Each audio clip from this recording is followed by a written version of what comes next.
Hi, I'm Duke McKenzie, former three-time world champion. Today I'm going to show you how Shakur Stevenson beats Teofimo Lopez. What Shakur Stevenson does, quite brilliantly, when he's backing up from the southpaw stance, if you can imagine, it's my right foot forward and not my left because I'm orthodox. He backs up into the corner and he likes to do the shoulder roll. So he'll drop his right hand down in front of his solar plexus and he'll roll his right shoulder round in front of his jaw to throw that lead uppercut. But once he gets backed up into the corner, what he generally does, which he did against Cepeda quite brilliantly, was cup his hands up around his head, do what they call a peekaboo style. So he's just peeking through the front of his gloves, and he picks single shots. He throws a single shot because he's waiting for the opening. So he does that really, really well. And then he'll do a shoulder roll again, and he'll throw another shot, but he doesn't look to get off the ropes. He'll stay there quite happily. He's quite content with that. So the importance for the jab for Shakur Stevenson is imperative, because what he does, Shakur Stevenson, he'll flick the jab, he'll flick the jab, he'll flick the jab, he'll flick the jab, and then once he's in range, you'll see him throw a double jab, a cross, and a hook. And then he'll step off again to give himself enough distance between himself and the opponent. I'm not going to call Lopez opponent, but that's what we're talking about. So we'll go double jab, he'll throw a cross, then I'll throw the hook, then we'll come back with a right hand. Maybe 4 or 5 punch combination, but he does it so quick, sometimes you can't even count it. So we go 1, 2, 3, 4, 5, really quick. 1, 2, 3, 4, 5, and then it's hands up again, because he goes back to that strictly safety first approach. But like I say, what I don't like about Shakur is the fact that once he's thrown the combinations, they all look good, they look great, but then he backs up into the corner to take the play away again from the opponent, which might not work against this kind of opponent. One or two of the weaknesses that I've noticed with Lopez is that sometimes he switches off a little bit. When he's waiting to pounce, when he's waiting to set up his next shot, you see Lopez, he drops his lead hand right down by his waist, and he starts to paw with the jab. And when I say pawing, it's like if you imagine when you see a cat and you go to welcome a cat and a cat starts sticking out its arm, you know, when you're going to give it something, a bit of food, he does exactly the same thing. He starts to paw with the jab and he just sticks his arm out like that because he's waiting to drop the backhand.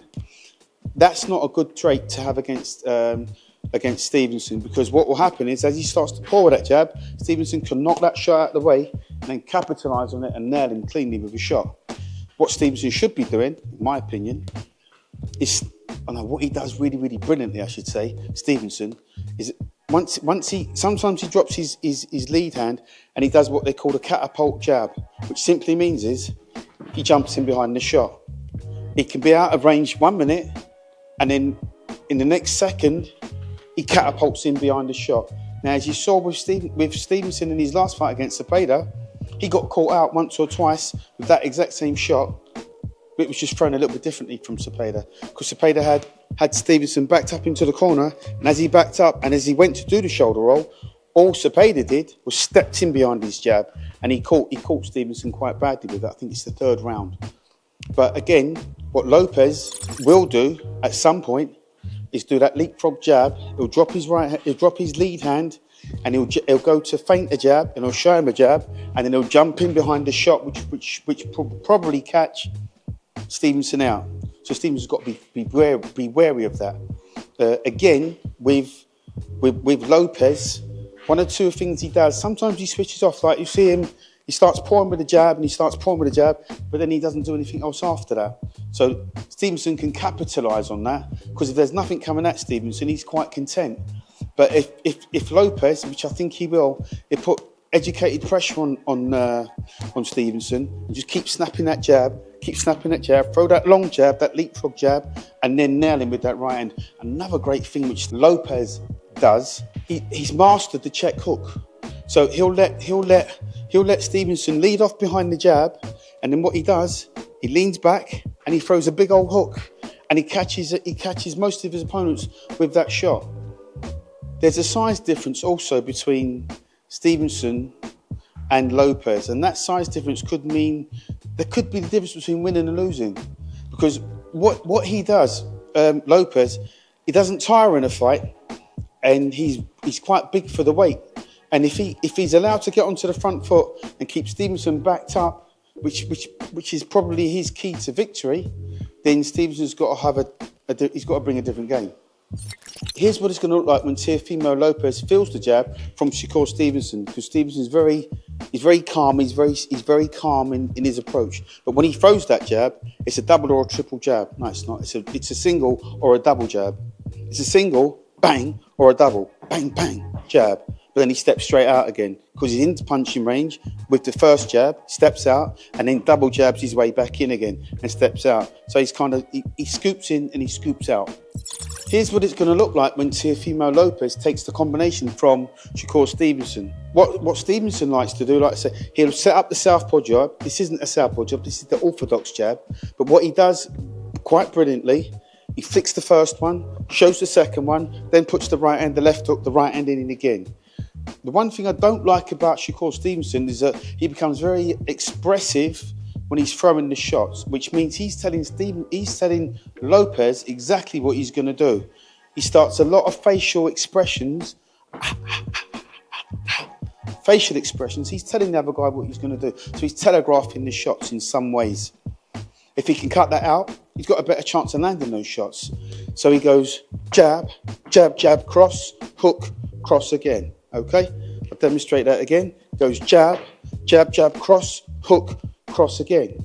So that's his main key to victory, is the combination of punches.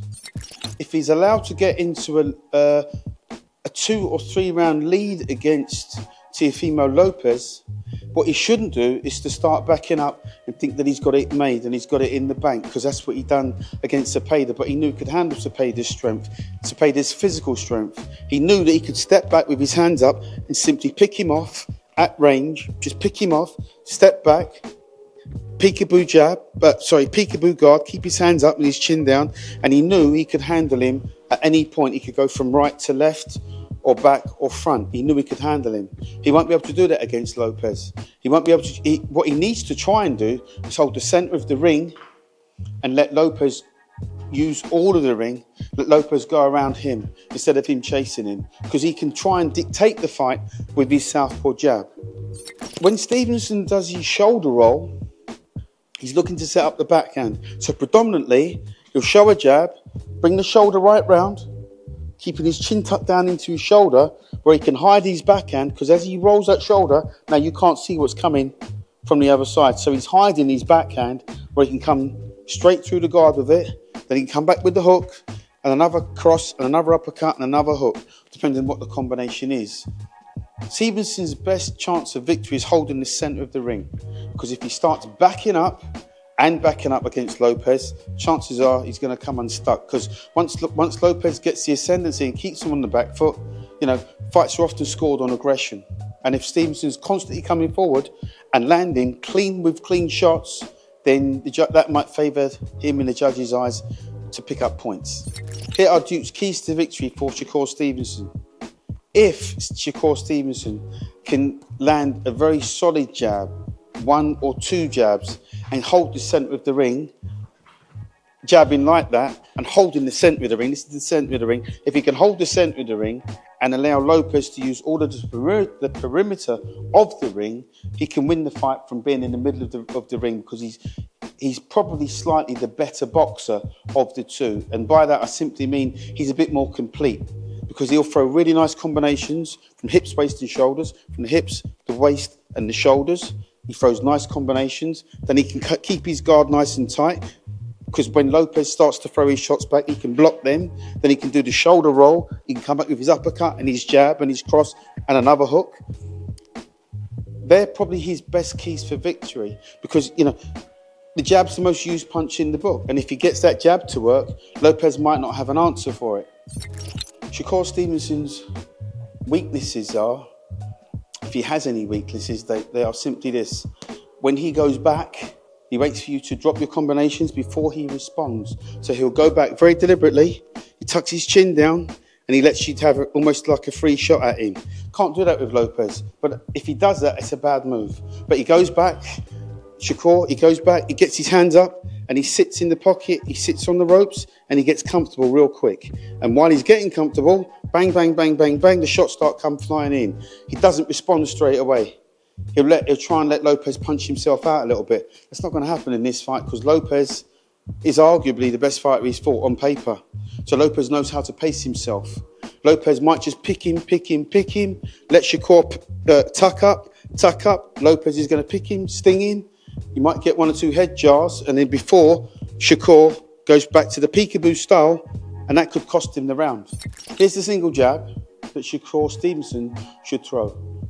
He's got to throw a solid jab, he's got to be shoulder height, and he's got to lead off with it. So there's the jab, all right?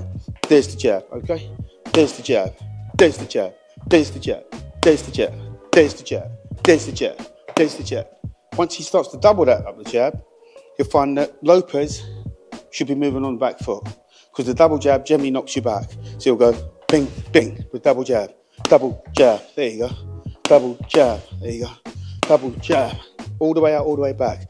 Notice how the hand travels all the way out and all the way back. Because what I like about Stevenson, when he throws that jab, it's very effective, but he doesn't just half step with a jab. He puts everything behind it. So he goes double jab, like that. So Shakur Stevenson's keys to victory are the double jab, right hand, left hook, right hand again, from the southpaw stance. So he goes double jab, right hand, left hook, right hand. He goes double jab, right hand, left hook, right hand. Again, double jab, right hand, left hook, right hand. Then what Shakur Stevenson does quite brilliantly, he steps off from left to right and resets. He goes left, right, and then he leads off again with the same combination. Another brilliant move for Shakur Stevenson is when he does the shoulder roll. He rolls his right shoulder round to cover his chin, rolls the shoulder round with the left hand in front of the solar plexus to stop the body shot from coming through. Then he whips in an uppercut, all right? And he throws it what we call the central line, which means it goes right through the middle, okay? Notice how my shoulder covers my chin when I throw that shot. So he'll show Lopez the jab first, and then he'll do the shoulder roll, dropping his right hand in front of his belly button, keeping his chin tucked down firmly into his shoulder, and whipping that shot up, okay? But he throws it so quick, he goes, like that. Shows him a shot, he goes, like that. You've got to catch it, drop it down. All right, so he shows me jab, oh, that's better. Right, shows me jab, drops it in, okay? Drops it down, forgot the shoulder roll. All right, here we go. So he shows me jab, drops that left hand down, moves into position, rolls the shoulder around, drops the shot up, okay? But I'll do it this time. This time, if you notice when Shakur Stevenson does it, his eyes aren't placed on the target area, his eyes are firmly placed on the chest. So he'll go jab, cross, straight up. He's not even looking at the target because he knows where it is. He almost homes in on it automatically. He shows me jab, shoulder roll, drops the shot in. Jab, shoulder roll, drops the shot in. Jab, shoulder roll, drops the shot in. Jab, shoulder roll, drops the shot in. Shoulder roll is devised to block any punches that are coming his way. So if the punches are coming, all that's going to happen is going to hit the back of his shoulder. He's going to have his chin tucked down firmly into his shoulder before he delivers the uppercut. And that's how Shakur Stevenson beats Teofimo Lopez. If you liked what you've seen on my channel, please subscribe, click the like button and get involved.